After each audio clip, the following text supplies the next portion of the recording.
አርሰናል የፕሪሚየር ሊግን ዋንጫ ካነሳ ድፍን 20 ዓመታት አለፉት። በ2004 የማይበገሩት ወይም ዘ ኢንቪንሲብልስ ተብለው ታሪክ የሰሩት እነዚያ ወርቃማ ልጆች እንዴት በድንገት ተበተኑ? አርሰናልን ከዝና ማማ ወደታች የመለሰው የኤሚሬትስ ስቴዲየም ዕዳ ነው ወይስ የአሰልጣኝ አርሰን ቬንገር ስህተት? በዛሬው ቪዲዮ ከስቴዲየም ሽግግር በስተጀርባ ያለውን አስከፊ የፋይናንስ ቀውስና የክለቡን ዊኒንግ ሜንታሊቲ የገደለውን ሚስጥር እነግራችኋለሁ። መልሱን ለማግኘት ታዲያ እስከ መጨረሻው አብራችሁን ቆዩ። ለዚህ ቻናል አዲስ ከሆናችሁ ሰብስክራይብ በማድረግ ቤተሰብ ይሁኑ። በ2003-2004 እንደ አውሮፓውያን አቆጣጠር የእንግሊዝ ፕሪሚየር ሊግ ታሪክ ተቀየረ። አርሰናል ያለምንም ሽንፈት ዋንጫውን አነሳ።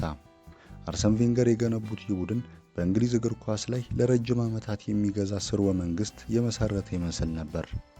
ነገር ግን ታሪኩ እንደዛ አልቀጠለም። እንዲያውም እስከ 2024 ጊዜ ድረስ አርሰናል የሊጉን ዋንጫ በድጋሚ ማሸነፍ አልቻለም። ይህ እንዴት ሊሆን ቻለ? ብዙዎች የአርሰናልን ውድቀት ከስቴዲየም ሽግግር ጋር ብቻ ያያይዙታል። ነገር ግን እውነታው ከዛ ሰፋ ያለ ነው። አብዛኛው የኢንቪንሲብል ስኳድ አባላት እስከ 2006 የሻምፒየንስ ሊግ ፍጻሜ ድረስ አብረው ነበሩ። ነገር ግን በፓሪስ በባርሴሎና የተሸነፉበት ያ ጨዋታ የአንድ ዘመን ማብቂያ ነበር። ለምን ቢባል በወቅቱ የማይበገሩት ቡድን አባላት እድሜያቸው ገፍቶ ነበር።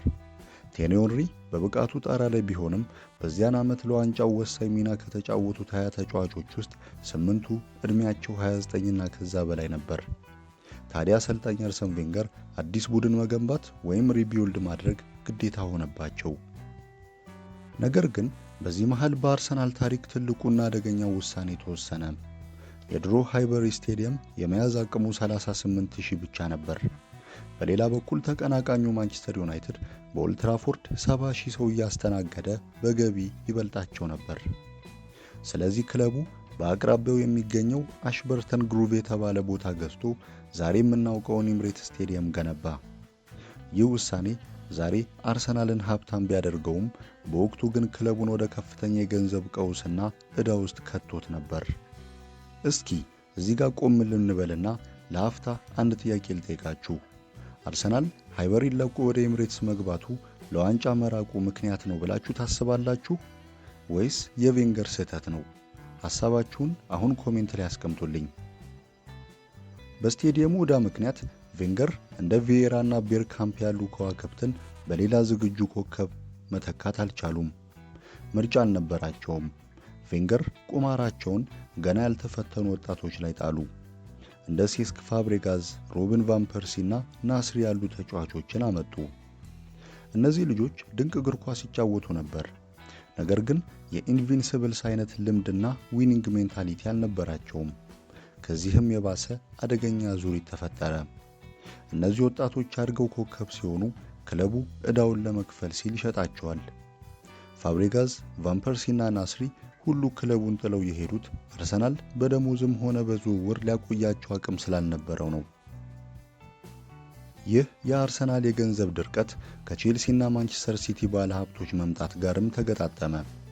ዴቪድ ዴይን እንደተናገሩት ሮማን አብራሞቪች ታንካቸውን በጓራችን አቆመው ባለ 50 ፓውንድ ኖቶችን ይተኩሱብናል። አርሰናል የወደቀው በሜዳ ላይ ያለው ማንነቱ ስለተቀየረ ነው። የማይበገሩት ቡድን በፈጠራ ብቃት ብቻ ሳይሆን በጉልበቱና በአካላዊ ጥንካሬው ይታወቅ ነበር። ተጋጣሚዎች አርሰናልን የግዙፎች ቡድን ይሉት ነበር። ነገር ግን ከስቴዲየሙ ሽግግር በኋላ ቬንገር ወደ ቴክኒካል ተጫዋቾች አዘነበሉ። እንደ ሮዚስኪ፣ ኦዚልና ካዞር ላይ ያሉ ተጫዋቾች ላይን ይማርካሉ፣ ነገር ግን ጉልበት አጠራቸው። አርሰናል ከግዙፍነት ወደ ለስላሳነት ተቀየረ። ተጋጣሚዎች አርሰናልን በጉልበት ማሸነፍ ጀመሩ።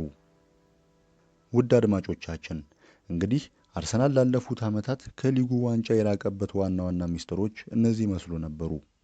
ታሪኩን ከወደዳችሁት ላይክ ማድረጋችሁን አትርሱ።